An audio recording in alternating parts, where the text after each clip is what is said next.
On ne peut pas trouver son épanouissement que dans son travail. En fait, il est important d'avoir environ, moi je dis toujours, 5 activités pour nourrir l'âme, le cœur, la créativité, le corps, l'esprit. Donc, bien sûr, si on a des horaires fixes avec des contraintes de bureau, bah, l'idée, c'est encore une fois sur une semaine type. On n'est pas obligé de tout faire rentrer dans une journée, on n'a que 24 heures.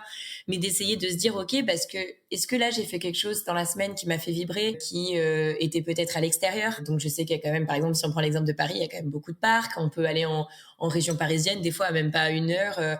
Il y a des choses chouettes le week-end, voilà.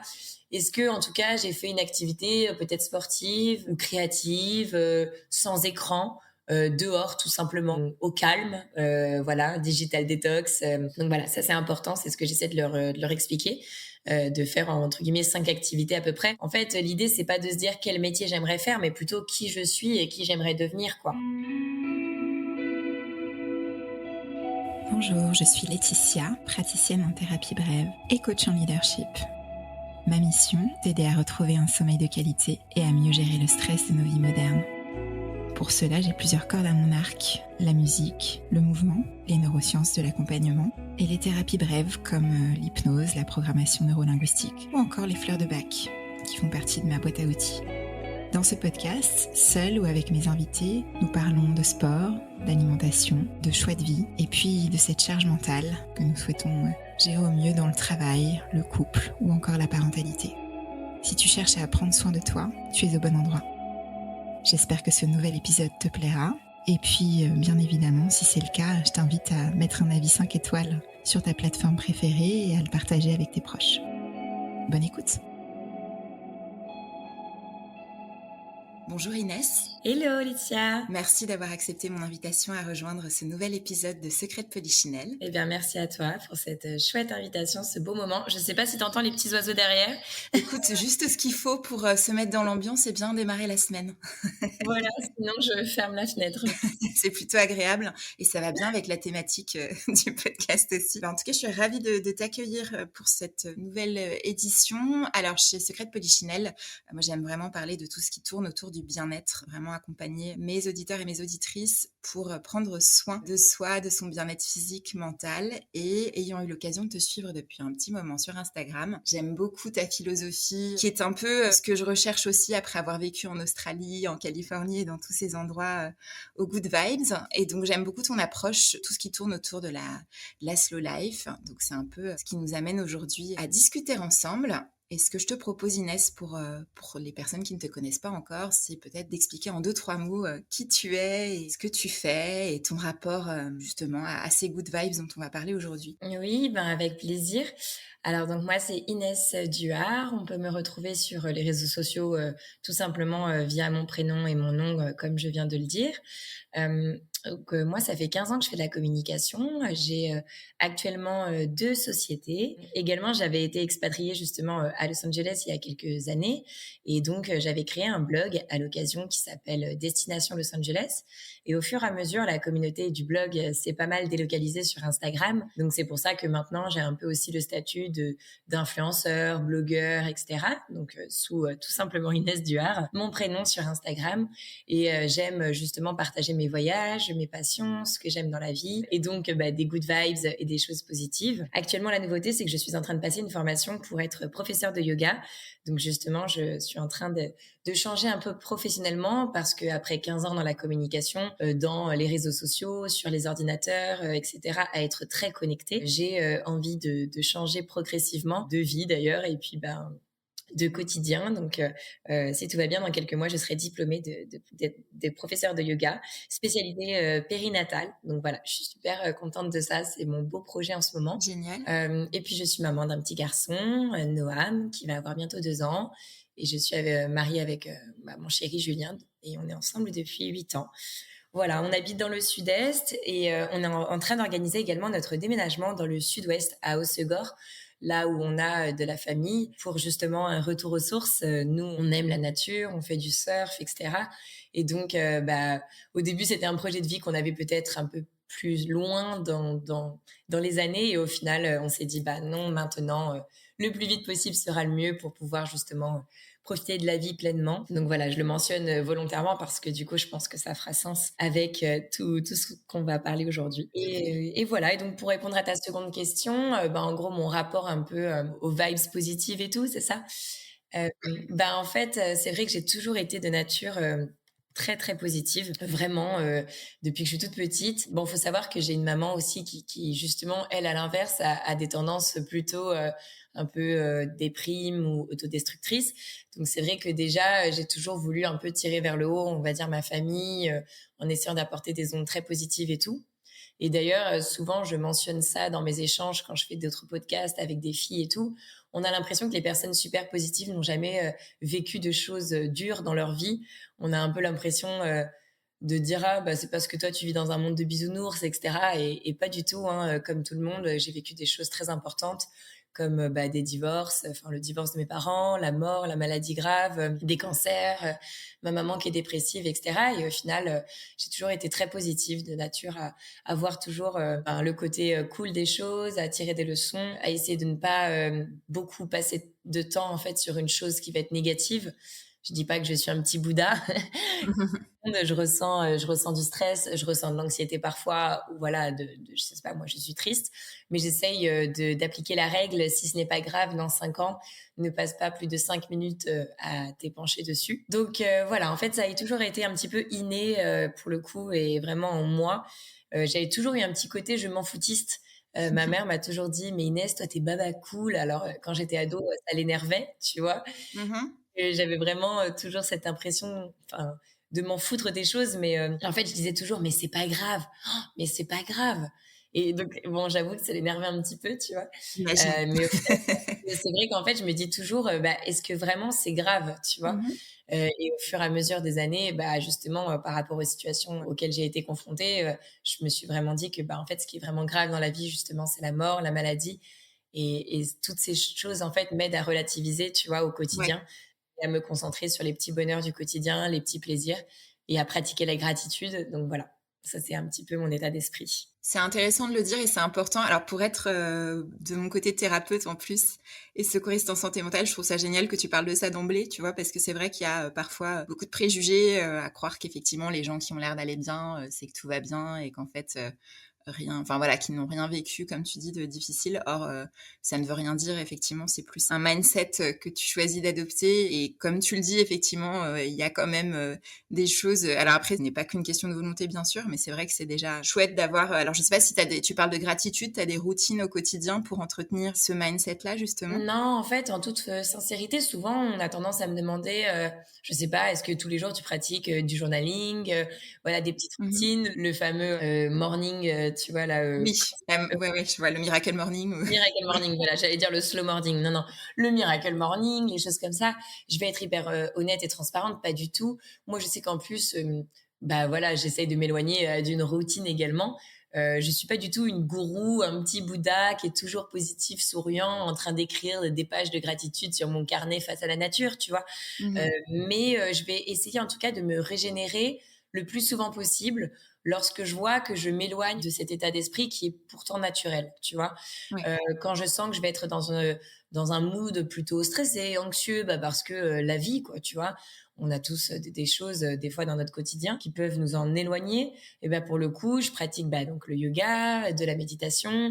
Effectivement, je vais peut-être me faire une digital détox, même si ça va être que quelques heures, une journée. Je vais me regarder ma série préférée pour la énième fois.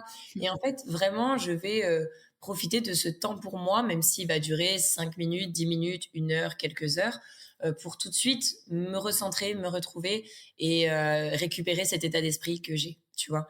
Ouais. Donc bien sûr, comme tout le monde, j'aime le journaling, j'aime l'écriture, faire des dessins, des mandalas, du coloriage, être dans la nature, digital detox. Mais ce serait mentir que de dire que je peux m'accorder ça tous les jours, tu vois. Ouais. Pas vraiment. Mais d'ailleurs, si on parle en psychologie, on parle d'équilibre avec la roue de la vie, qui est un exercice en développement personnel. Et donc, j'essaye en tout cas de retrouver cet équilibre au moins sur une semaine type, tu vois. Ouais. De me dire, est-ce que au moins cette semaine, je me suis accordé un petit peu des moments pour moi, des moments dans la nature, des moments où j'ai vraiment ralenti, où j'ai un peu déconnecté. Et donc, même si on n'arrive pas forcément à le faire tous les jours, parce que en plus, je suis maman, je suis chef de 2 entreprises, la vie, voilà. Ouais, les journées donc 24 heures, c'est clair. Voilà. Ouais. Mais au moins, je vais me régénérer, tu vois? Voilà, apprendre Mmh. à dire non, apprendre à dire stop, à lâcher prise, pour des sujets qui, du coup, ne sont pas trop importants, pour me recentrer et justement retrouver mon équilibre intérieur et ma petite paix intérieure et mon état d'esprit, tu vois? Ouais, mais quand tu dis que rien n'est grave, c'est marrant parce que c'est la devise australienne, c'est «No worries», donc c'est justement, il y a pas de souci. Donc ça colle complètement. Est-ce que tu dirais que alors tu disais que tu as quand même toujours été comme ça et est-ce que ton alors je sais pas combien de temps tu es restée à Los Angeles, est-ce que ça t'a aussi apporté quelque chose, dans ce cheminement-là, tu dirais? Qu'est-ce que tu en as rapporté? Alors, je suis restée à Los Angeles, 3 mois, hein, D'accord. je pas non plus hyper longtemps. Après, oui, ça m'a inspirée forcément, mais je vais être hyper honnête, j'ai pas eu vraiment, un déclic d'un jour, d'un voyage, quelque chose d'hyper sensé où je suis revenue en me disant: «Oh, waouh, j'aimerais tellement m'inspirer de ça au quotidien», tu vois? Pour ramener ces vibes, chez moi. Ouais. Sincèrement, j'ai toujours eu, cet équilibre. Enfin, tu vois? J'ai eu, par exemple, des exemples autour de moi. Mon papa entrepreneur, donc fast life, à travailler comme un acharné et cetera. Donc ma maman, plutôt une petite vie tranquille, mais au final pas forcément heureuse. Et je pense que je me suis inspirée de mon entourage pour me dire, trouve-toi ton propre équilibre, prends des inspirations, des exemples aussi de ce que tu n'as pas envie d'être. Et donc, depuis que je suis petite, sincèrement, voilà, je me revois. Enfin voilà, depuis que vraiment j'ai genre 12-13 ans, j'écoute du reggae, j'avais des posters de surf et de Bob Marley dans ma chambre. J'ai toujours été la même, tu vois, Ouais, je j'ai vois. pas vraiment changé quoi. Mmh mh. Je pense qu'il y a des photos de moi, j'ai 14 ans, j'ai déjà des colliers de coquillages et le sourire. Ma mère me disait déjà que j'étais un petit bébé solaire en train de rigoler tout le temps. Je pense sincèrement que ça a été inné. Alors bien sûr, les voyages vont contribuer à tout ça, tu vois. Je me souviens d'un voyage effectivement qui m'a quand même marqué où j'étais enceinte. On est parti un mois à Hawaï et c'était vraiment incroyable, bien sûr. Mais pour le coup, ça a toujours été en moi, tu vois, dans mes gènes. Et est-ce qu'il y a des justement, tu disais, tu es peut-être allé chercher à l'extérieur aussi d'autres façons de faire? Tu as parlé de musique tout à l'heure, du reggae. Est-ce qu'il y a des personnes qui t'inspirent ou des choses en particulier qui t'inspirent plus que d'autres? Eh bien, effectivement, c'est vrai que, tu vois, moi, par exemple, je pratique du yoga depuis 5 ans, mais j'ai toujours été inspirée, par, des personnes que je rencontrais, qui faisaient du yoga, tu vois? Je les voyais, elles avaient l'air, souvent Mmh. apaisées, pleines de gratitude, voilà, hyper, reposées, tu sais? Je me suis toujours dit qu'elles avaient leur tête un peu reposée, leur visage. Donc déjà, ça m'a toujours inspirée moi-même à Mmh. pratiquer du yoga et aussi à me dire: j'ai envie de pouvoir, transmettre cet état d'esprit et de faire en sorte que les gens ressentent un bien-être. Donc oui, ça peut être, des personnes, des amis à moi qui sont profs de yoga, et puis le fait bien sûr de venir, enfin j'ai une bonne partie de ma famille qui est dans le sud-ouest, à Hossegor. Donc nous, on y va, au moins, plusieurs fois dans l'année, depuis toujours et donc là, on va enfin y déménager. Bien sûr, là-bas, la culture, fait beaucoup penser Ouais, d'ailleurs à la culture australienne, toi qui du coup, y as ouais, vécu. Donc effectivement, ce slow life est totalement, inné là-bas. Il y a beaucoup plus de pistes cyclables, donc on peut vraiment se balader à vélo, on peut faire beaucoup de choses à taille humaine, tu vois? Tout le monde se connaît, l'esprit de village, les gens ont tendance à ralentir parce que la priorité va être le surf. Donc quand il y a des conditions de surf, hop, on délaisse son travail pour aller surfer. mmh, Ça fait vraiment penser à la culture australienne. Donc, oui, ça peut être des personnes que je vais rencontrer qui vont être peut-être sportifs, profs de yoga, qui vont avoir ce mindset autour d'un esprit sain dans un corps sain. Tu vois, ça m'a ouais. toujours énormément inspiré. Moi, j'ai fait 15 ans de volley à haut niveau. Donc, le sport, de manière générale, fait vraiment partie de ma vie. Je mange vraiment bien, mais parce que ça fait partie, en fait, de mon état d'esprit depuis toujours, tu vois. C'est vrai que le sport aussi, enfin l'état d'esprit, tu vois, quand tu as l'habitude de faire du sport, j'imagine que enfin, c'est vrai qu'en Australie, c'est un pays où les gens font beaucoup de sport, par exemple, tu vois? Ça fait partie de leur hygiène de vie et ça aide aussi, c'est hyper important, quoi, pour l'équilibre, mental. Exactement. C'est vrai que, tu vois, j'ai toujours été une personne qui aime être dehors. Ouais. Par exemple, depuis vraiment que je suis jeune, je me revois pas ado à faire des grasses mat jusqu'à midi, tu vois? Mmh. Je je sortais hyper tôt, je faisais du beach volley, tous les jours, à se tuer, tu vois? On était trempés de sueur, vraiment, on jouait toute la journée en plein soleil. J'ai toujours été cette fille, vraiment entourée, socialement, dans la nature, à être toujours celle qui veut être dehors, à faire plein d'activités sportives, etc. Et ça, bien sûr, ça contribue évidemment donc à l'état d'esprit. D'ailleurs, pour avoir été capitaine de mon équipe de volley pendant super longtemps, moi, je prône aussi pas mal les sports d'équipe. Je trouve ça incroyable, ça t'apprend de belles valeurs. l'entraide, la cohésion, un peu des débuts de management, Oui, tu vois? c'est vrai. Heu et du coup, ça contribue, je trouve aussi, à tout ça, tu Et vois? beaucoup de managers en auraient besoin, je crois. Ouais, c'est clair. Franchement, je trouve ça hyper important, Ouais, tu vois? ouais, c'est clair. Je vois très bien ce que tu veux dire et c'est vrai que ça, le fait de cultiver ça, c'est important aussi. Le soleil, c'est vrai que ça joue au moins d'être à l'extérieur. C'est vrai qu'il y a des régions où c'est plus facile que d'autres et tu as choisi, enfin, tu as eu la chance de grandir dans le sud et puis tu choisis une région aussi, Oui, qui est en j'en ai proche de la conscience. nature. Effectivement, le sud-ouest que je connais bien aussi et c'est vrai que c'est un état d'esprit. Après, je pense que c'est important et comme tu le disais, de se dire, c'est aussi une manière d'être au quotidien, quel que soit l'endroit où on se trouve. Il y a toujours moyen d'aller chercher ça, effectivement, comme tu le dis, dans soit certaines pratiques comme le yoga, la méditation, ou le sport avec comme tu dis, les valeurs du sport d'équipe qui sont importantes. Et alors cet oracle dont tu parlais tout à l'heure, il est un petit peu aussi dans cette mouvance-là, dans cette vibe-là. Il est totalement dans cette Mhm. mouvance. En fait, le projet de cet oracle est incroyable. En fait, au fur et à mesure, tu vois, que j'évolue dans ma vie, j'ai eu plein de petits signes de la vie qui m'ont justement, confortée dans l'idée que je voulais officiellement me former au yoga et pouvoir, apporter du bien-être aux gens, faire quelque chose qui a du sens. C'est un petit peu souvent la question de tout le monde, tu vois? Et là, c'est une illustratrice avec laquelle moi j'ai eu l'occasion de travailler, qui m'a contactée et qui m'a dit: «Écoute, moi, j'ai eu l'occasion d'illustrer énormément d'oracles dans ma vie, mais jamais un qui m'a forcément parlé», tu vois? Ok. Donc, est-ce que ça te dirait qu'on s'associe pour vraiment faire un oracle à notre image? Et je me sentais pas forcément légitime, justement. Je me suis dit: «Mais attends, je suis pas thérapeute et cetera». Et donc l'idée, bien sûr, était qu'elle, elle fasse les illustrations, Jolane, et que moi, je fasse la partie écriture. Et en fait, je me suis éclatée à écrire ça. Tout de suite, ça a paru comme une évidence que je voulais proposer un oracle très positif, parce qu'il y a beaucoup de sujets différents, hein. Il peut y avoir des oracles portés sur l'ésotérisme, portés sur la spiritualité, le côté un peu sorcière. Il va y en avoir sur, je sais pas moi, les 4 éléments, sur l'océan, sur voilà. Et moi, je voulais tout simplement quelque chose de good vibes, de positif, qui nous aide à tirer des leçons positives de chaque situation. Donc, évidemment, le nom, No Bad Days. Et puis, ce sont des cartes volontairement très colorées, inspirées des années 70, avec un état d'esprit autour, bien sûr, de la liberté, de la van life, de l'aventure et des voyages. Et dedans, il y a 3 catégories de cartes, passé, présent et futur. Donc, on peut faire un tirage en une carte ou en 3 cartes. Et l'idée, voilà, c'est d'avoir des petits mantras, des citations positives, un message clé. Et à chaque fois, pour les 39 cartes, il y a un exercice de développement personnel que j'ai imaginé, mais ça peut être tout simplement pratiquer une liste de gratitude, pouvoir faire un mandala par exemple, faire un petit dessin, un coloriage d'un mandala, écouter une playlist hyper inspirante et motivation, good vibes. Et voilà, je me suis éclatée dans ce projet. Franchement, j'étais le cliché d'un écrivain qui n'arrivait pas à s'arrêter d'écrire à 3 heures du matin. Et pourtant, j'ai écrit ça durant les 6 premiers mois de vie de mon bébé. Alors Dieu Ah sait que oui, je devais dormir 3-4 heures par nuit. j'imagine, ouais. Mais c'était génial. Franchement, un projet incroyable et c'est vraiment, une révélation ce projet parce que je me suis dit: «OK, tu vois, après 15 ans dans la communication, à appliquer, des fois des règles, des missions qu'on va me demander et cetera». Ouais. En fait, c'est vraiment ce genre de projet qui m'anime et qui vont venir, réveiller la petite flamme intérieure que j'ai, pouvoir apporter un peu du bien-être aux gens. Les retours sont incroyables autour de l'oracle, c'est fou.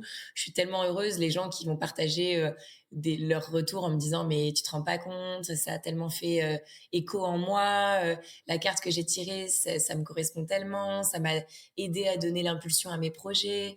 Donc vraiment, il n'y a pas plus gratifiant, je trouve, d'imaginer un projet comme ça qui va apporter un peu de bonheur aux gens, quoi. Complètement. Effectivement, tu vois l'impact aussi et en même temps, il y a ce côté créatif, qui vient de toi.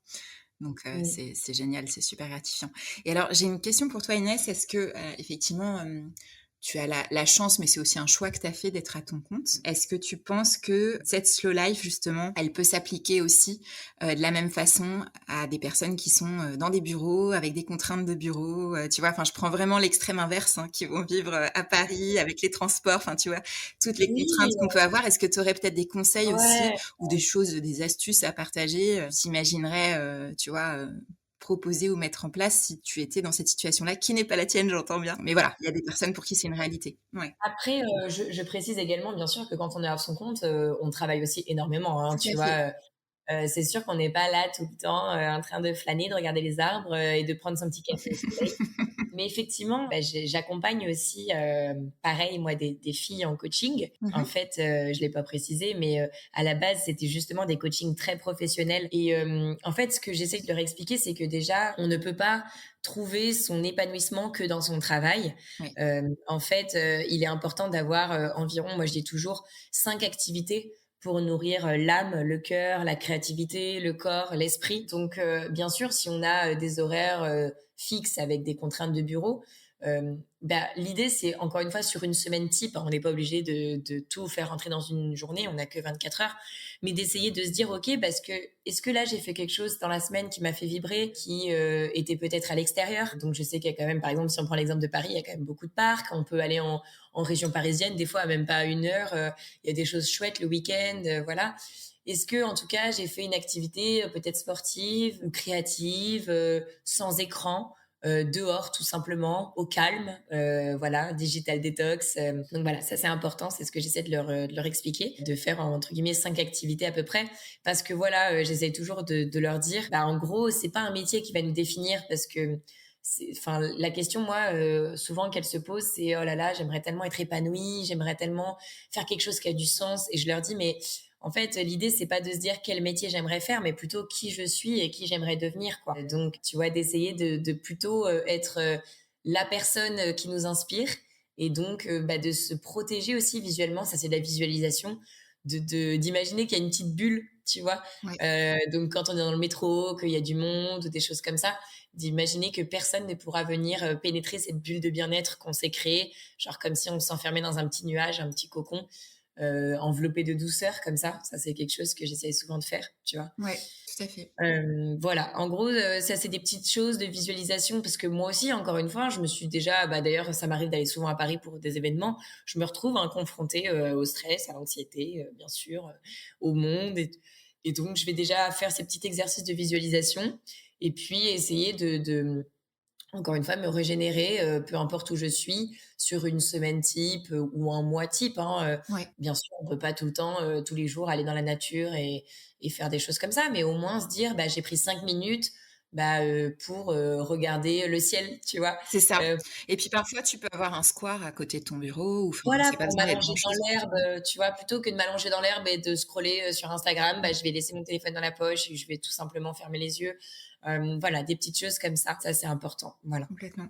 Et maintenant, tu es maman, comme tu le disais, justement, cette slow life, comment est-ce que tu te vois, la transmettre aussi à ton fils? Est-ce qu'il y a déjà des choses où tu t'observes et où tu te dis, voilà, tu observes par rapport aux autres, sans se comparer, hein, mais par rapport à ce que tu as vu ou ce que tu n'as pas envie de reproduire peut-être? Effectivement, hein, slow life, encore une fois, moi, je peux pas tout le temps l'être parce que je suis maman aussi, hein. Je suis moi-même quand même le cliché de la maman qui va courir parce qu'elle est en retard pour aller à la crèche, avec le sac à dos, le vélo de l'autre. Voilà, on est tous pareils. Donc, faut pas se fixer comme objectif d'être dans une dynamique slow life tous les jours.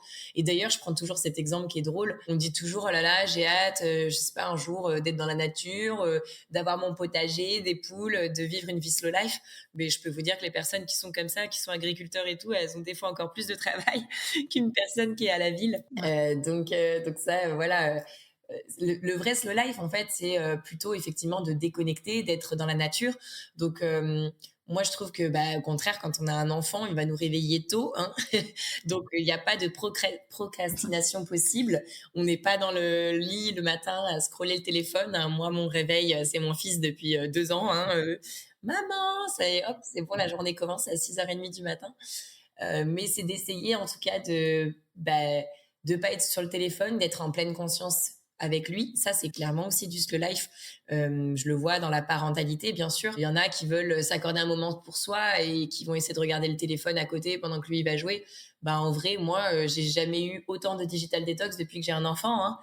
Je ne suis jamais sur mon téléphone. Je veux absolument pas qu'il voit les Ouais. écrans. En tout cas, il aura bien le temps plus tard. Donc, du Mmh. coup, mon téléphone, il est tout le temps dans mon sac ou dans ma poche, et je vais prendre connaissance de mes messages ou de mon téléphone vraiment que le soir, une fois qu'il est couché. d'être, énormément dans la nature. Moi, c'est vrai que dès 8 heures du matin, on est dehors en train de faire du vélo, on va dans un parc, on fait des choses et en fait, on se rend compte des vraies valeurs aussi de la vie parce que, bah, quand on a un enfant, lui, il va être émerveillé par une chenille, qui est par terre.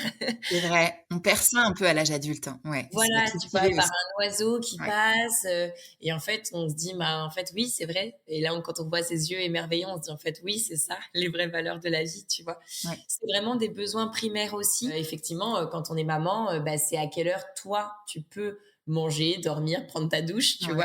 ouais, Et donc ça te remet encore une fois dans un esprit slow life parce que ta routine, elle est moindre, tu vois? Effectivement, tu vas pas passer beaucoup de temps, sur le téléphone ou je sais pas moi, à te faire une skincare en 10 étapes et tout, bah non et donc tu vas passer beaucoup de temps plutôt dans la nature, à faire du vélo avec ton fils dehors parce qu'il va vouloir que tu joues avec lui. Donc voilà, tu vois? C'est plutôt, ouais. bah, faire des activités sportives avec lui en pleine conscience, dans la nature, pas forcément être sur son téléphone. Tu vois, là, on essaie de faire un petit potager avec lui montrer les animaux. Mais en fait, ça, c'est des choses aussi qu'on a tous en nous et que quand on devient parent, on verra forcément les yeux de notre enfant briller quand on va l'emmener voir des animaux ou dans la nature. Et donc, indirectement, en fait, on a cette vie qui est plus simple. C'est pour Ouais. ça qu'on dit souvent que on change avec la maternité parce qu'effectivement, nous, on court partout. Moi, j'ai eu pendant 15 ans dans la communication, je courais partout. Hein. Je rallumais l'ordinateur jusqu'à minuit, moi aussi le soir et tout. Ben, en fait, là, le fait d'être maman, bien sûr, pas du tout. Pas d'ordinateur, pas d'écran, pas de téléphone. Je suis dehors. Je lui montre des choses simples de la vie et je suis tellement heureuse que, en fait, il apprécie ça que bah, c'est ça mes petits bonheurs. Donc, c'est ça la vraie slow life, tu vois. Ouais, ça te ramène aux choses essentielles de la vie et c'est vrai que c'est important de les cultiver aussi en tant qu'adulte. On oublie un peu trop de prendre le temps. Moi, c'est pour ça que j'aime la méditation aussi. C'est un peu une manière de prendre le temps de contempler ce qu'il y a autour de soi et de sortir des écrans. Et je trouve que ça, c'est un joli message à rappeler et à se rappeler au quotidien. Ouais. J'ai une tradition dans le podcast qui est de demander à mes invités quel autre secret de polichinelle, autour du bien-être bien sûr, tu aimerais voir abordé dans un prochain épisode. Alors, est-ce qu'il y a un sujet en particulier qui t'interpelle? Autre, tu veux dire que la slow life, par exemple? Exactement. Moi, ce que je trouve hyper passionnant, c'est, bah, justement cette morning routine là, tu vois? Ça, je trouve Oui, ça, fou. Alors, j'ai une amie qui, justement, le pratique et que d'ailleurs je pourrais totalement te conseiller, pour un prochain d'accord. podcast. Elle s'appelle Clarisse, elle est Mmh. professeure de yoga et c'est fou parce que, tu vois, elle se lève à 5 heures du matin, tous les matins et Waouh! donc elle a pas, d'enfant bien sûr, encore, mais dans tous les cas, même si elle a un enfant un jour, je sais que c'est, son plus grand rêve, je sais qu'elle serait capable de se lever vraiment avant son enfant, tu vois? D'accord. Elle s'est toujours levée à 5 heures et elle a une routine incroyable où elle va aller à la salle de sport, elle va pratiquer le yoga, le journaling, sa méditation, tout ça entre 5 et 7, tu vois? OK. Et ça, je trouve ça passionnant de réellement rencontrer des gens comme ça dans la vie qui l'appliquent vraiment, Ça tu vois? existe, ouais. Ouais, ça existe, tu vois? Ouais. Parce que moi, évidemment, j'ai lu ce fameux livre, et puis, bah, dans les faits, j'avoue que moi, j'ai besoin de dormir, quoi, tu vois? J'ai Ouais, mais tu sais, on a ces fameux chronotypes, en fait. On n'est pas Ouais. tous, tu vois, des early birds ou des voilà et c'est important de s'écouter et d'ajuster, mais c'est intéressant de pouvoir voir ce qui est possible, ouais, ouais, de voir une autre manière de faire les choses. Voilà, moi je trouve ça, hyper passionnant, de rencontrer des gens qui le font réellement Mmh. parce que, autant, je sais pas, imaginons tu reviens de voyage, des fois tu as un jet lag, bon, bah, c'est plus facile de le faire, quoi. Tu vas Oui, profiter du fait que bien sûr tu es réveillé tôt pour faire des choses ou alors bien sûr quand moi-même, mon petit garçon était petit, bah, oui, il me réveillait tôt donc pareil, j'en profitais pour faire des choses le matin et cetera. Mais là, je peux vous dire que maintenant qu'il va dormir, 12 heures par nuit, si je peux dormir jusqu'à 7 heures, ça m'arrange, tu vois? tu m'étonnes. Donc ça, je trouve ça, bah, hyper intéressant si à l'occasion, bah, que ce soit avec elle ou avec une autre personne, tu Avec vois? plaisir. Bah, écoute, je veux bien que tu m'envoies son profil, ce sera Ouais. avec plaisir. Et donc, alors tu l'as dit déjà en début d'épisode, pour te suivre, tu es sur Instagram, très présente, Inès Exact. Duhard, je le remettrai en description.